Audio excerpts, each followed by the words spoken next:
600 হলো মূল দাম, এরপরে 1 টাকা পায় অমুকে, আরেক টাকা অমুকে, আরেক টাকা তমুকে, এইভাবে অমুকে আর তুমুকে যারা পায় আর যারা নেয়, এই জাতীয় কাউকে যদি আবার প্রতিনিধি নির্বাচন করা হয় তাহলে রডের পরিবর্তে আবারও বাঁশ পাওয়া যাবে। মাথায় রাখতে হবে আমরা কাকে নির্বাচন করব, দেশের প্রতিনিধি কাকে বানাবো এবং নির্বাচনের শরীয়ী দৃষ্টিভঙ্গি কি, এই বিষয়ে কিছু কথা বলার জন্য আশা করি আমরা সবাই যদি একটু মনোযোগ সহকারে কথাগুলো শুনি, স্বল্প সময়ে কিছু কথা আমরা শিখতে পারবো ইনশাআল্লাহ। প্রথম কথা, আমরা কাকে নির্বাচন করব, আমাদের দায়িত্ব কাকে দিব। 4 যোগ্যতার অধিকারী এবং 10 গুণে গুণান্বিত, এমন মৌলিক 10 গুণে গুণান্বিত এমন ব্যক্তিকে আমরা আমাদের প্রতিনিধি নির্বাচন করার চেষ্টা করব, সর্বাত্মক চেষ্টা করব। তো প্রথম কথা, মৌলিকভাবে 4টি কাজের যোগ্যতা রাখে। সূরা হজের 41 নম্বর আয়াতে আল্লাহ তাআলা বলেন, আল্লাযীনা ইম্মাক্কান্নাহুম ফিল আরদি আকামুস সালাহ, আমি যাদেরকে পৃথিবীর ক্ষমতা দান করি, যাদেরকে পৃথিবীতে ক্ষমতায় অধিষ্ঠিত করি, তাদের মৌলিক কাজ হলো 4টা। আকামুস সালাহ, নামাজ কায়েম করবে। 2 নম্বর, ওয়া আতাউজ যাকাত, যাকাতের বিধান রাষ্ট্রীয়ভাবে চালু করবে, যাকাত দিবে। এটার দ্বারা উদ্দেশ্য হলো রাষ্ট্র হবে যাকাত ভিত্তিক। সুদ ভিত্তিক রাষ্ট্র ব্যবস্থা, এটার শেষ পরিণতি হলো ভিক্ষা করা। যাকাত ভিত্তিক রাষ্ট্র ব্যবস্থার শুভ পরিণতি হলো গরিব মানুষ ধনী হয়ে যাওয়া। সুদ ভিত্তিক রাষ্ট্র ব্যবস্থার কুফল, গরিব মানুষ আরো গরিব হবে। যাকাত ভিত্তিক রাষ্ট্র ব্যবস্থার সুফল হলো গরিব মানুষ আরো ধনী হবে। 4 কাজের যোগ্যতা রাখে যিনি, এমন কাউকে আমরা প্রতিনিধি বানাবো। 1 নম্বর, যিনি নামাজ কায়েম করবে, রাষ্ট্রীয়ভাবে নামাজ প্রতিষ্ঠিত করবে।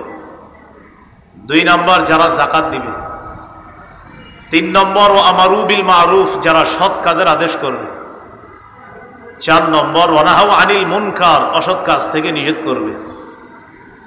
এমন কাউকে যেন আমরা প্রতিনিধি না বানাই যিনি নিজেই অসৎ কাজ করে, তো তিনি অন্যকে অসৎ কাজের বাধা কিভাবে দিবে? এটা বুঝে ঠিক বলতে হবে, রেডিমেড ঠিক না, আসলেই ঠিক। যিনি অসৎ কাজে বাধা দিতে পারে না, এমন কাউকে যদি আপনি প্রতিনিধি বানান, তো তিনি অসৎ কাজে বাধা দিবে কিভাবে? এই জন্য এই 4 কাজের যোগ্যতা রাখে এমন ব্যক্তিকে আমরা ইনশাল্লাহ আগামীতে আমাদের দেশের প্রতিনিধি বানাবো ইনশাল্লাহ।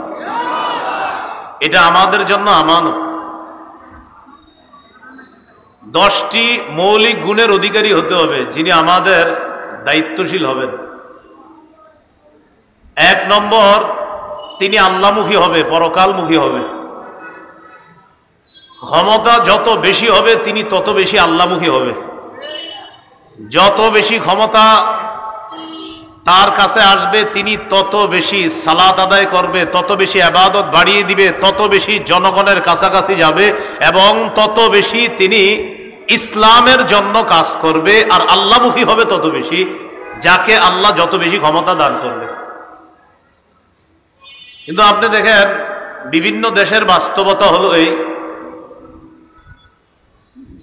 যারা বর্তমান পৃথিবীতে বিভিন্নভাবে বিভিন্ন পন্থায় ক্ষমতায় অধিষ্ঠিত হচ্ছে, তাদের ক্ষমতা যত বাড়ে দুর্নীতি তত বাড়ে। কিন্তু একজন মুত্তাকি আল্লাহওয়ালা, যিনি পরহেজগার আল্লাহমুখী হবে, তিনি যদি ক্ষমতায় বসে তাহলে তার আল্লাহমুখী হওয়া এবং আখিরাতমুখী হওয়া আগের চেয়ে আরো বেড়ে যাবে। এটা হলো আমাদের প্রতিনিধি যিনি হবে তার 1 নম্বর গুণ হবে এটা।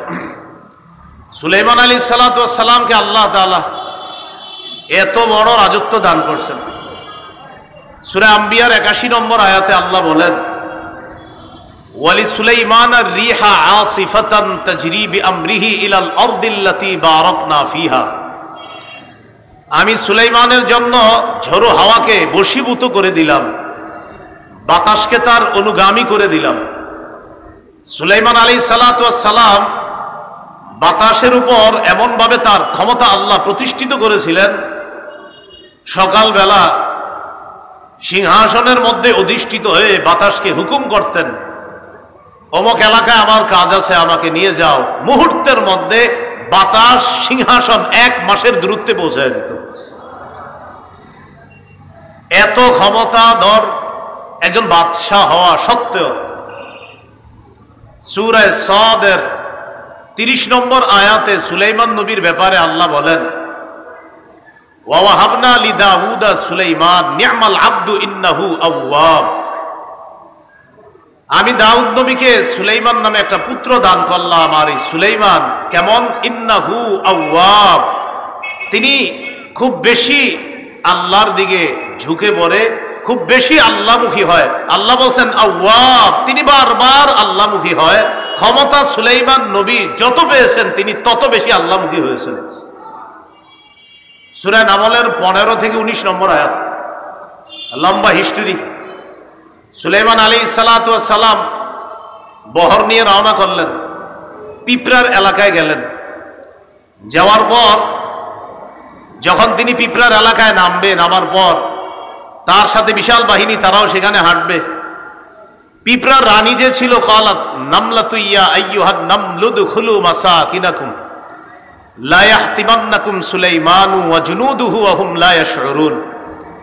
পিঁপড়ার রানী বলল, ও পিপিলিকার দল, তোমরা তোমাদের ঘরে প্রবেশ করো, তোমাদের গর্তে প্রবেশ করো। সুলাইমান নবী এবং তার বাহিনী না জেনে তোমাদেরকে যেন পিষে না ফেলে। পিঁপড়ার এই কথা সুলাইমান নবী বুঝে ফেললেন। ফাতাবাসসামা দাহিকাম মিন কাওলিহা, পিঁপড়ার কথা বুঝে সুলাইমান নবী একটা মুস্কি হাসি দিলেন। আল্লাহ তাআলা মানুষ, জিন, ইনসান ইত্যাদি এগুলার পাশাপাশি পশু পাখির ভাষা বোঝার যোগ্যতাও সুলাইমান নবীকে আল্লাহ দান করছে। এখানে একটা কথা, যদি আপনারা কিছু না মনে করেন, ওলামা হযরতরা না, আপনারা আমার সাথে বলতে হবে। বলেন, সুলাইমান নবী পাখির ভাষা প্রকৃত অর্থেই বুঝতেন, প্রতীকী অর্থে না। প্রকৃত অর্থেই সুলাইমান নবী পাখির ভাষা বুঝতেন। প্রকৃত, একটা হলো প্রকৃত আর একটা প্রতীকী। প্রতীকী প্রতীকী এই প্রতীকী অনেক বাংলা বই বা অনেকে কোনো কারণে লেখছে যে সুলাইমান নবী প্রতীকী অর্থে, মানে বিভিন্ন মাধ্যমে, ইশারার মাধ্যমে পাখির ভাষা বা বিভিন্ন অবস্থা দেখে বুঝতেন, এটাকে বলে প্রতীকী।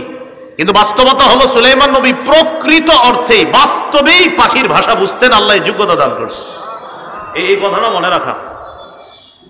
তো সুলাইমান আলাইহিসসালাতু ওয়াস সালাম পাখির ভাষা বুঝলেন, এটা মুস্কি হাসি দিলেন। হাসি দেওয়ার পর সুলাইমান নবী বললেন, ওয়াকালা রাব্বি আউজি'নি আন আশকুরা নি'মাতাকাল্লাতী আন'আমতা আলাইয়া। সুলাইমান নবী বললেন, আল্লাহ আপনি আমাকে তৌফিক দান করেন, আমাকে যে নিয়ামত দান করেছেন এই নিয়ামতের শুকরিয়া যেন আমি আদায় করতে পারি। অর্থাৎ আমি মানুষের উপর রাজত্ব করি, আমি জিনের উপর রাজত্ব করি, আমি পশু পাখির উপর রাজত্ব করি। আজকে পাখির ভাষাও আমি বুঝলাম।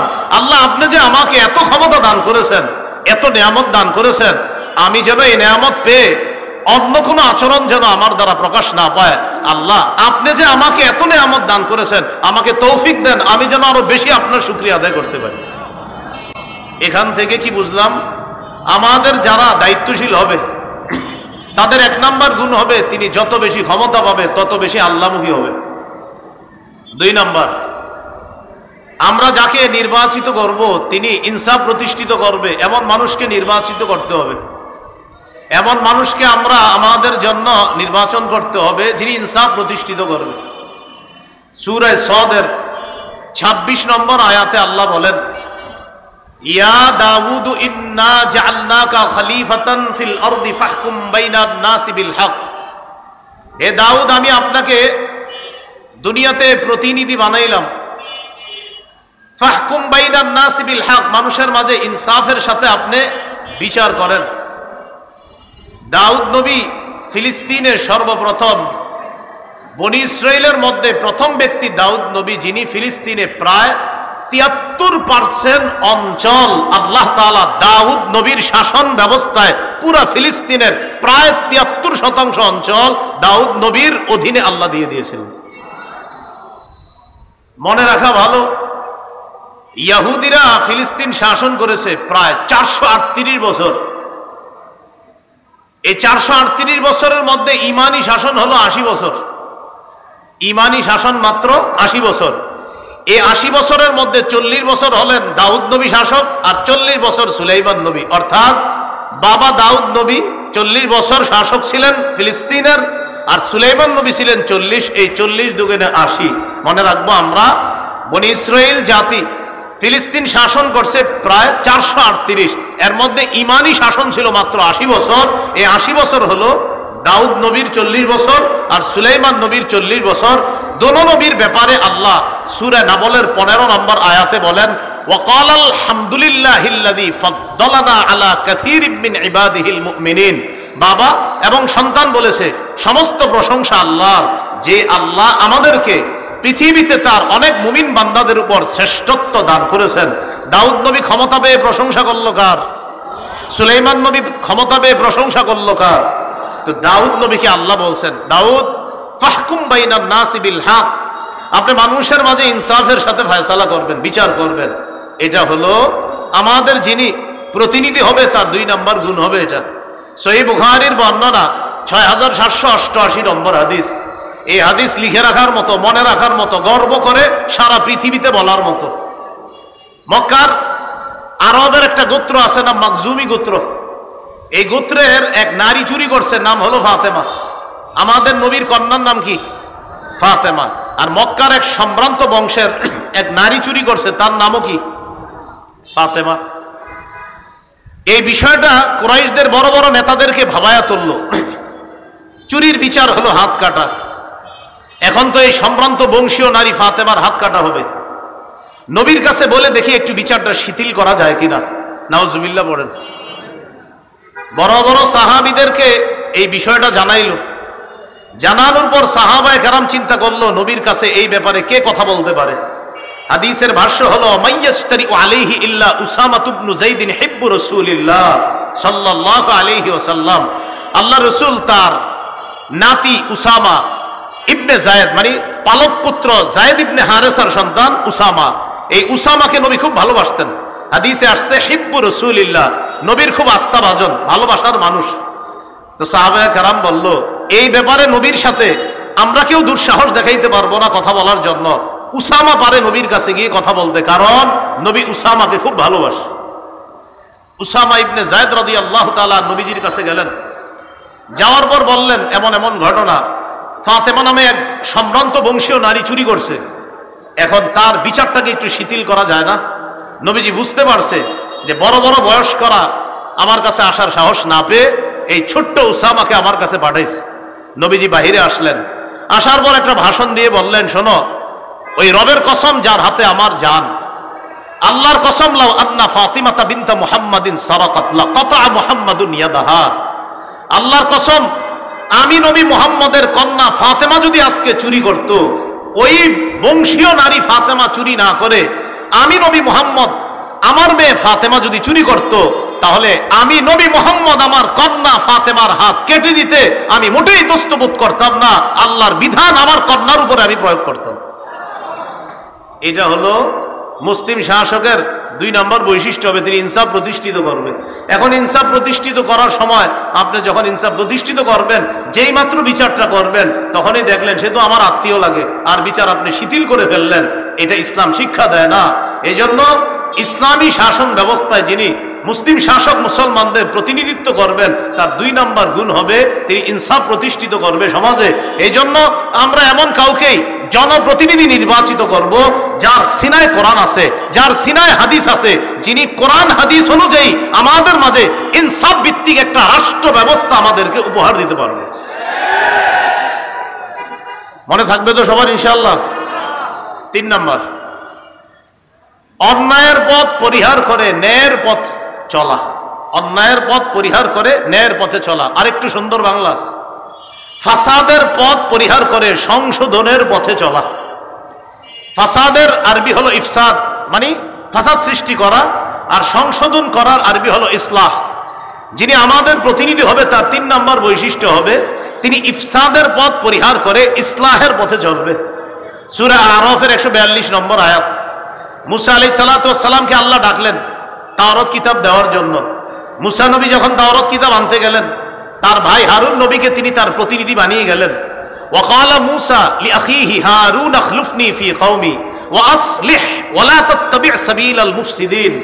মুসা নবী তার ভাই হারুন নবীকে বললেন, ভাইজান আপনি আমার প্রতিনিধি হবেন, এখন আপনি জাতির মাঝে আপনি দায়িত্ব পালন করবেন, তাদের মাঝে আপনি সংশোধনের পথে চলবেন, ইসলাহের পথে চলবেন, ইফসাদের পথে চলবেন না। তাদের মাঝে আপনি ইসলাহ করে দিবেন, তাদের মাঝে কোনো ঝগড়া বিবাদ হলে এটা আপনি মিটিয়ে দিবেন, অর্থাৎ আপনি সংশোধনের পথ বেছে নেবেন, ইফসাদের পথ বেছে নেবেন না। কিন্তু আমাদের দেশের মধ্যে যদি এমন হয় যে উলামায়ে কেরাম এবং ইসলামী মূল্যবোধে বিশ্বাসী তাওহীদি জনতা তারা যদি আমাদের দেশে ইনসাফ কায়েম করতে চায়, আমাদের দেশে যদি তারা সত্য প্রতিষ্ঠিত করতে চায়, এই সত্যের বাধা দেওয়ার নাম হলো ইফসাদ, আর ওই বাধাকে প্রতিহত করার নাম হলো ইসলাম। সত্য এটা যদি কেউ বাধা দেয়, এই বাধা দেওয়ার নাম ইফসাদ। মনে করেন এখানে আজকে জাতীয় উলামা মাশায়েখ আইম্মা মাশায়েখ কর্তৃক যে একটা আয়োজন হলো, এখানে সত্য প্রতিষ্ঠিত করার জন্য চেষ্টা করা হচ্ছে, এই চেষ্টায় বাধা দেওয়ার নাম ইফসাদ, মানে ফাসাদ সৃষ্টি করা, আর এই ফাসাদকে প্রতিহত করার নাম ইসলাহ, মানে সংশোধন করা। অতএব উলামায়ে কেরাম যখন মাঝে মাঝে বিভিন্ন দাবি দাওয়া নিয়ে সোহরাওয়ার্দী উদ্যান সহ আমাদের দেশের বিভিন্ন জায়গায় বিশাল বড় কোনো আয়োজন করে এবং তারা যখন কোনো দাবি দাওয়া পেশ করে, বুঝতে হবে ইসলামী মূল্যবোধে বিশ্বাসী তাদের দাবি এটা সত্যের পক্ষের দাবি। এই সত্যের বিরোধিতা করার নাম ফাসাদ সৃষ্টি করা, আর আমরা এটাকে প্রতিহত করব, এটার নাম হলো সংশোধন করা। এই হলো 3 নাম্বার। 4 নাম্বার যিনি আমাদের প্রতিনিধি হবে তার 4 নাম্বার বৈশিষ্ট্য, তিনি শিষ্টের লালন করবে, দুষ্টের দমন করবে। এই কথাটা মনে রাখবেন। আমাদের যিনি প্রতিনিধি হবে তার 4 নাম্বার বৈশিষ্ট্য ভালোকে লালন করবে, খারাপকে দমন করবে। কিন্তু আমরা এই বাংলাদেশের পরিস্থিতি এবং বাস্তবতা এবং সত্য কথা, আমাদের কথাগুলা অনেক দূর পর্যন্ত যাওয়া দরকার। আমরা দেখি আমাদের দেখে ভালো যারা তাদেরকে দমন করা হয়, আর খারাপ যারা তাদেরকে লালন করা হয়। অথচ উচিত কি? ভালোকে লালন করা, খারাপকে দমন করা। উলামায়ে কেরাম ইসলামী মূল্যবোধে বিশ্বাসী তাওহীদি জনতা, এরা হলো ভালো, এদেরকে লালন করতে হবে। এদেশে 90 ভাগের বেশি মুসলমান। এই মুসলমানের স্বাধীন দেশে সবচাইতে পরাধীন মনে করা হয় মুসলমানদেরকে। যদি পরাধীন মনে করা না হতো তাহলে মুসলমানদের বিভিন্ন ইস্যুতে তাদের দাবি দেওয়া সবচেয়ে গুরুত্ব দিত, কারণ পার্সেন্ট হিসাবে এই দেশে কারা বেশি। এরপরও আমাদের দাবি দেওয়ার মূল্যায়ন করা হচ্ছে না। কিছু কিছু ক্ষেত্রে এমন মনে হয় যেন আমাদের কথাগুলো কানেই নেয় না, যে তোমাদের যা মন চায় করো আর আমি যা মন চায় করবো না। এই জাতীয় কোনো কর্মকাণ্ড ভবিষ্যতে চলতে দেওয়া যায় না, উচিত না। উলামায়ে কেরাম যে কোনো কাজে কর্মে এবং অন্যায়, উলামায়ে কেরাম যদি আমাদেরকে যে কোনো জায়গায় আহ্বান করে স্বতঃস্ফূর্তভাবে, টুপি দাড়িওয়ালা সহ অন্য মুসলিম ইসলাম যারা আছে, ইসলামী মূল্যবোধে বিশ্বাসী সকলকে নিয়ে কারা কারা ইনশাআল্লাহ আমরা তাদের আহ্বানে সাড়া দিতে রাজি আছি? রাজি আছি তো সবাই ইনশাআল্লাহ?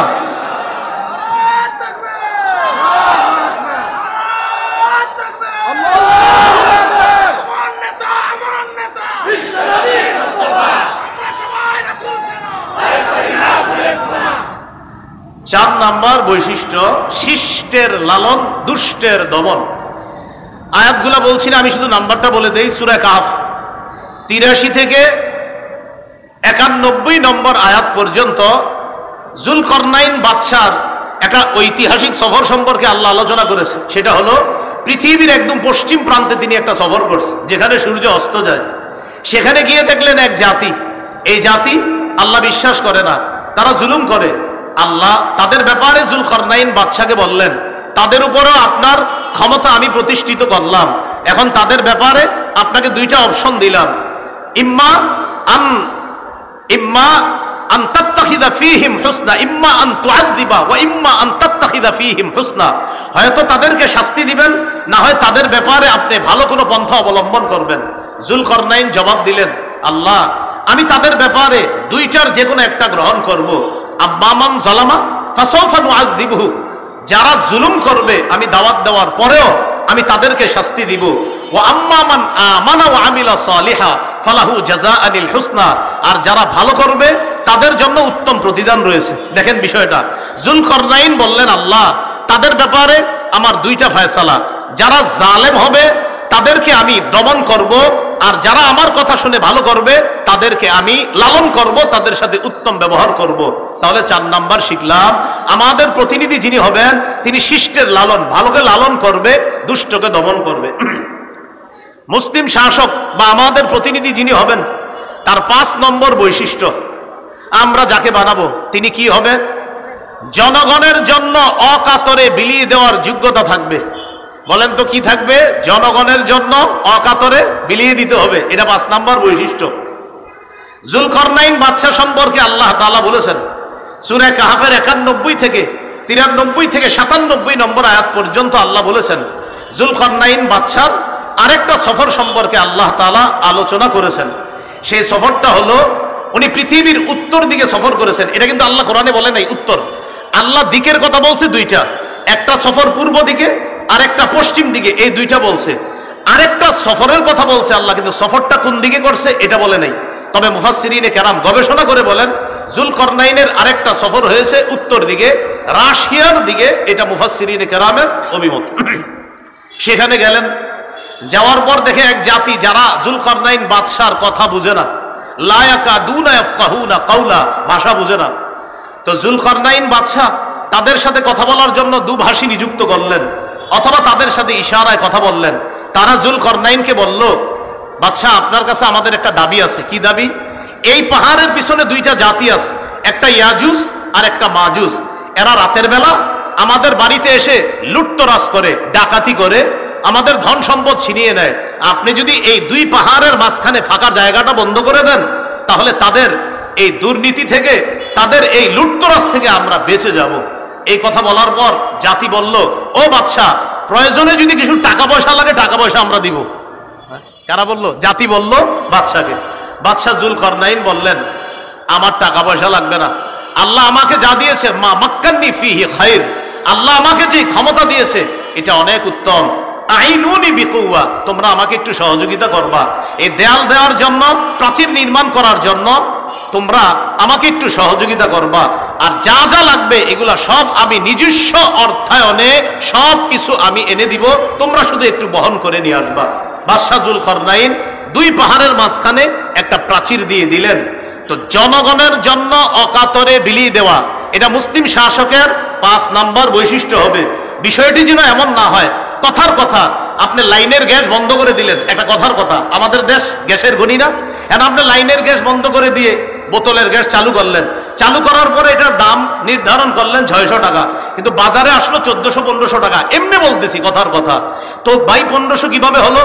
600 হলো মূল দাম, এরপরে 1 টাকা পায় অমুকে, আরেক টাকা অমুকে, আরেক টাকা তমুকে, এইভাবে অমুকে আর তুমুকে যারা পায় আর যারা নেয়, এই জাতীয় কাউকে যদি আবার প্রতিনিধি নির্বাচন করা হয় তাহলে রডের পরিবর্তে আবারও বাঁশ পাওয়া যাবে। মাথায় রাখতে হবে, বাস্তব। একটু কথাগুলো বুঝতেছেন তো? তাহলে 5 নাম্বার, জনগণের জন্য অকাতরে বিলিয়ে দিবে, এটা 5 নাম্বার বৈশিষ্ট্য, আমরা যাকে প্রতিনিধি নির্বাচন করব। 6 নাম্বার বৈশিষ্ট্য, প্রতিনিধি যিনি হবে আমাদের, তিনি কিছু করতে পেরে বলবে আলহামদুলিল্লাহ এটা আমার রবের দয়া, এটা বলবে। যিনি করতে পারবে, বাস, তিনি কোনো অহংকার করবে না। মানে কিছু করার পরে বলবে আমি এই করলাম সেই করলাম, মানে আপনি আপনার বাপের টাকা দিয়ে করছেন তো আমাদের টাকা দিয়ে করছেন, এগুলা বলা যাবে না। যে আমি এত কিছু করছি এগুলা বলা যাবে না, বলতে হবে আল্লাহ আমারে তৌফিক দিয়েছে তাই আমি করেছি, এটা বলতে হবে।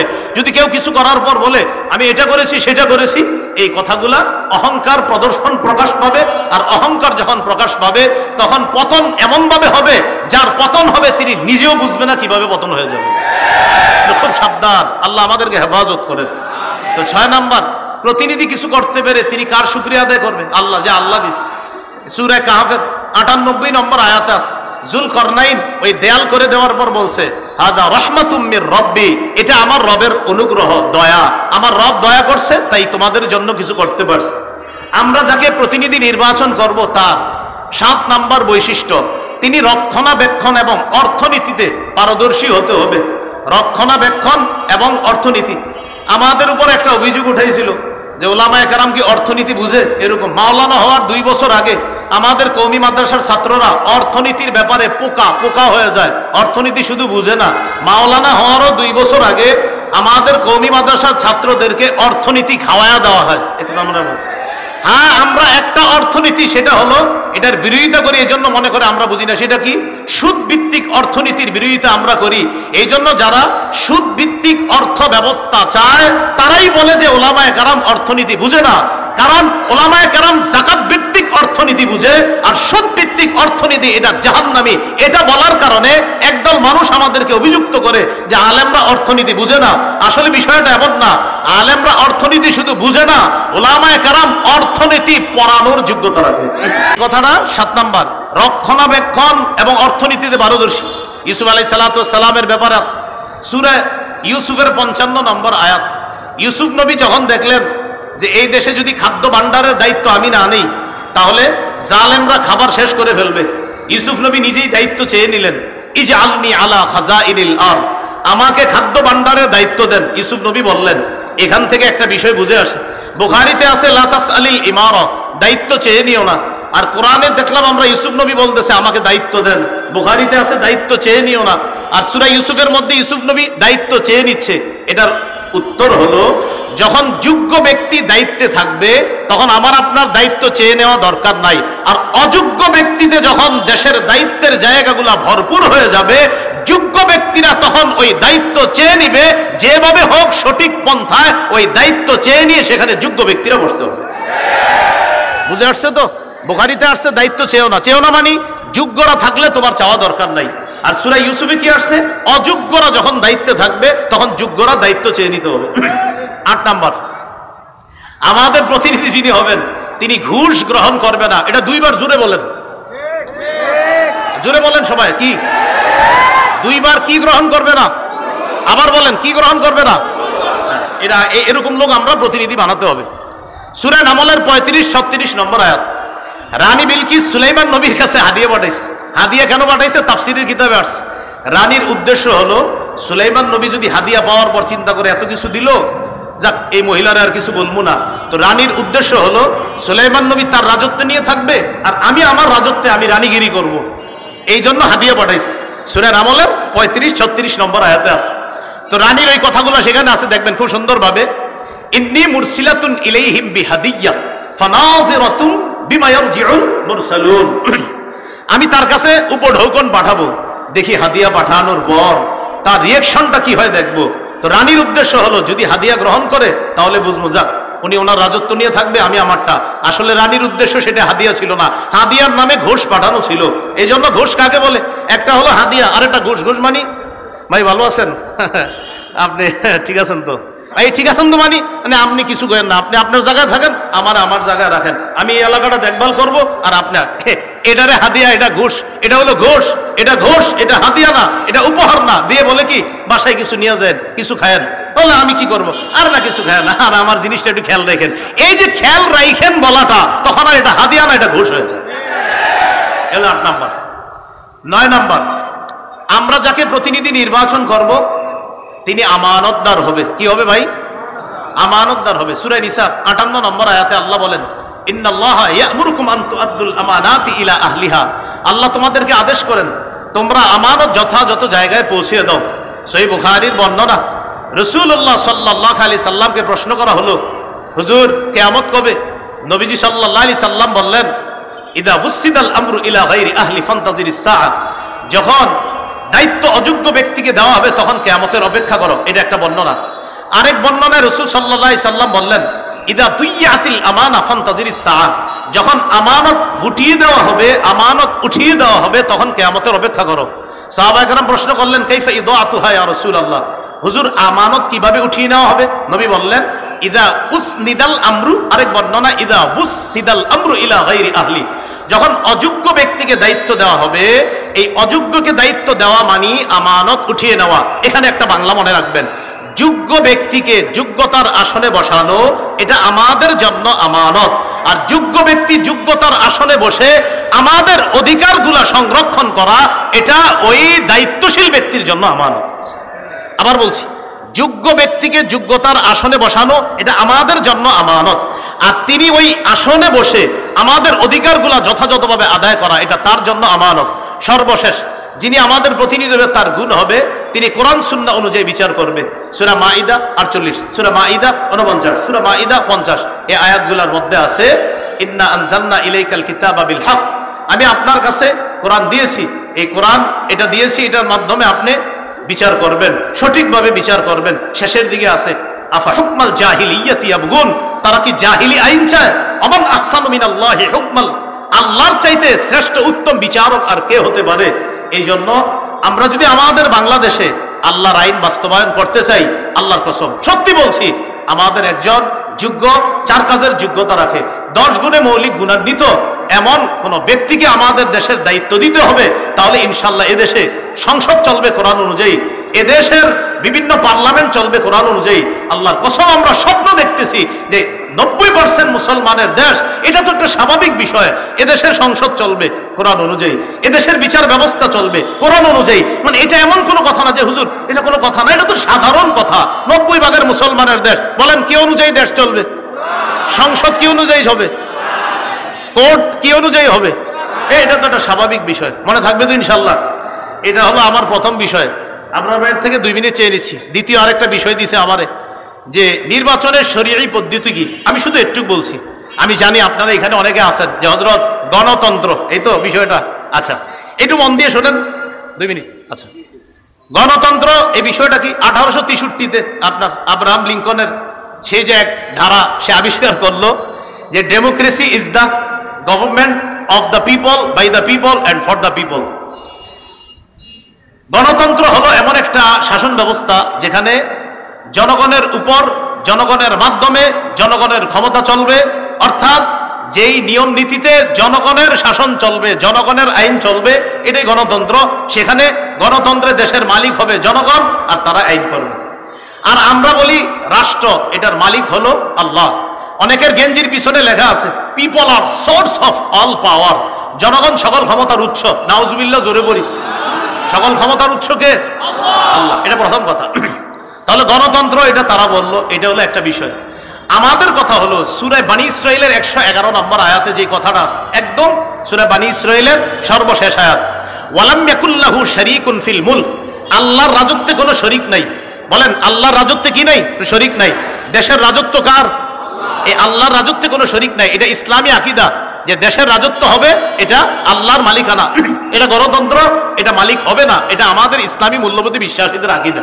আচ্ছা সূরা ইউসুফের 40 নম্বর আয়াতে আছে ইনিল হুকমু ইল্লা লিল্লাহ, বিচার ব্যবস্থা শুধুমাত্র আল্লাহর পক্ষ থেকে হবে, আল্লাহই বিধানদাতা, আল্লাহই বিধান করবে। কথা সঠিক। এটা হলো প্রথম কথা। দ্বিতীয় কথা খুব ভালো করে মনে রাখবো, ইসলামী হুকুম অনুযায়ী গণতন্ত্রের যেই বিধান, এই বিধানকে মানতে হবে। এই বিধান না মানার কোনো সুযোগ নাই। ইসলামী হুকুম অনুযায়ী গণতন্ত্রের পক্ষে কেউ না, কোনো ওলামায়ে কেরাম না। এটা হলো দ্বিতীয় কথা। এবার মূল কথাটা শুনেন। তাহলে হুজুর যেহেতু গণতন্ত্রের পক্ষে না তো কি করব? এখন ওলামায়ে কেরামের মধ্যে 2 দল। এক দল বলেন গণতন্ত্রের বর্তমান পদ্ধতিতে দেশে স্বেচ্ছায় অথবা ইচ্ছায়, ইচ্ছা করে হোক স্বেচ্ছায় হোক, মানুষকে বাধ্য করা হচ্ছে। এই পদ্ধতিতেই মানুষ যেন তাদের ক্ষমতা প্রতিষ্ঠিত করে, মানুষকে বাধ্য করা হচ্ছে। বাধ্য করার কারণে ওলামায়ে কেরাম আজিমত এবং রুখসতের মাসালার মধ্যে রুখসতটা গ্রহণ করে ওলামায়ে কেরাম চিন্তা করলেন যদি ওলামায়ে কেরাম দায়িত্ব না নেয় নাস্তিকদের হাতে দেশ চলে যাবে। ওলামায়ে কেরাম যদি দায়িত্বে না আসে তাহলে ইসলামী বিরোধী যারা শক্তি আছে তারা এদেশে তাদের শক্তিশালী পাকাভুক্ত হবে। তখন ওলামায়ে কেরামের মধ্যে একদল বলেন সুতরাং নাস্তিক্যবাদী শক্তিকে রহিত করার জন্য এই পদ্ধতিতে জনগণের অংশগ্রহণ করা আবশ্যক। এটা এক দলের অভিমত। আরেক দল বলেন জায়েজ। একদল বলছে আবশ্যক, আরেক দল বলছে এটা জায়েজ। এই পদ্ধতিতে অংশগ্রহণ করে নাস্তিক্যবাদের বিরোধিতা করা এবং আল্লাহর হুকুম পৃথিবীতে প্রতিষ্ঠিত করার জন্য চেষ্টা করা। আমি জানতে চাই আমাদের আবরার ভাই এখানে আছে, আপনার তো এই নিয়তে আছে নাকি অন্য কোনো নিয়ত? আমাদের আবরার ভাই মাশাআল্লাহ ইনশাআল্লাহ সিলেটের এমপি হবে, আল্লাহ কবুল করেন। তো যাই হোক, আবরার ভাইয়ের সাথে আমার ভালো পার্সোনাল সম্পর্ক একটু মধুর, এই জন্য একটু হাসাহাসি করলাম। আপনারা আবার দোয়া করেন, অন্তর থেকে দোয়া করেন, আল্লাহ তৌফিক দান করেন। এখন এই পদ্ধতিতে জনগণ অংশগ্রহণ করবে, করার পর এখানে মনে রাখতে হবে চারটা কথা।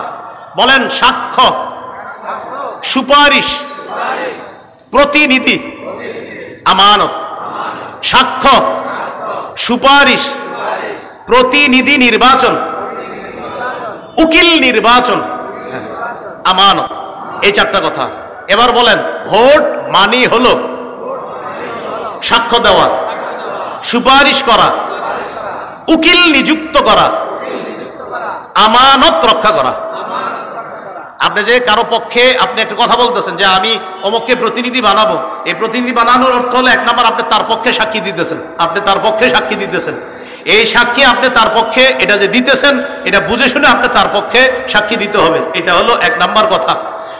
তো এই যে দ্বিতীয় নাম্বার কথা, সুপারিশ করা, সূরা নিসার 85 নম্বর আয়াতে আছে, মাইয়াশফা শাফাআতান হাসানা ইয়াকুল্লাহু নাসিবুম মিনহা, যে সঠিক ব্যাপারে সুপারিশ করবে, সুন্দর সুপারিশ করবে, এটার সওয়াব সে পাবে। ওমাইয়াশফা শাফাআতান সাইয়্যিআ, আর যে ব্যক্তি খারাপ ব্যাপারে সুপারিশ করবে, ইয়াকুল্লাহু কিফলুম মিনহা, সে এটার গুনাহের অংশও পাবে। এবার বুঝেন, একজন আল্লাহওয়ালা ব্যক্তি আর একজন খারাপ ব্যক্তি, একজন তাকওয়াবান মানুষ, তাকেও চাইলে আমি নির্বাচন করতে পারি, আর একজন খারাপ মানুষ তাকেও নির্বাচন করতে পারি। এই আল্লাহওয়ালা মানুষকে আমি তার পক্ষে কথা বলা মানে হলো ভালো কাজের সুপারিশ করা, খারাপ মানুষের পক্ষে কথা বলা মানে খারাপ কাজে সুপারিশ করা। খারাপ কাজে যদি সুপারিশ করি কিয়ামতের ময়দানে আল্লাহর কাছে আমাকে দাঁড়াতে হবে। তাহলে এক নাম্বার সাক্ষ্য দেওয়া, আমি সাক্ষ্য দিচ্ছি। দুই নাম্বার আমি সুপারিশ করতেছি। তিন নাম্বার আমি উকিল নিযুক্ত করতেছি, প্রতিনিধি নিযুক্ত করতেছি আমার পক্ষ থেকে। আমরা যাকে দায়িত্বশীল বানাবো তিনি আমাদের পক্ষ থেকে ওকালতি করবে, আমাদের প্রতিনিধিত্ব করবে। চার নাম্বার আমানত, এটা একটা আমানত। প্রিয় ভাইয়েরা, এই আমানত যেন অপাত্রে না পড়ে। আর মুফতি শফি রহমতুল্লাহ আলাইহি লেখছেন তিনটা, সাক্ষ্য, সুপারিশ আর হলো প্রতিনিধিত্বের অথরিটি প্রদান করা। এই তিন ক্ষেত্রে মুসলমান বুঝে শুনে পা বাড়াতে হবে। আমি আপনি আগামীতে এই তিনটি বিষয় মাথা রাখবো যে আমি কিন্তু কারো পক্ষে হয়তো সাক্ষী দিতে হবে, আমি কারো পক্ষে সুপারিশ করতে হবে, আমি জনগণের জন্য কাউকে প্রতিনিধি নিযুক্ত করতে হবে। আল্লাহ, আমার সাক্ষ্যটা যেন অন্যায়ের পক্ষে না হয়, আমার সুপারিশ যেন অন্যায়ের পক্ষে না হয়, আমি যাকে প্রতিনিধি বানাবো তিনি যেন কোনো খারাপ মানুষ না হয়। প্রিয় ভাইয়ারা, এই তিনটা কথা আরো প্রত্যেকে 10 জনকে জানায়া দিবেন যে আগামীতে তিনটা কথা মাথায় রাখবা। আমি যার পক্ষে সুপারিশ করব, আমি যার পক্ষে সুপারিশ করব তিনি ভালো মানুষ হয়, আমি যার পক্ষে সাক্ষ্য দিব তিনি যেন ভালো মানুষ হয়, আমি যাকে প্রতিনিধি বানাবো তিনি যেন ভালো মানুষ হয়। এই কথাটা পরিবারেও আলোচনা করবেন, সারা দেশে আলোচনা করবেন।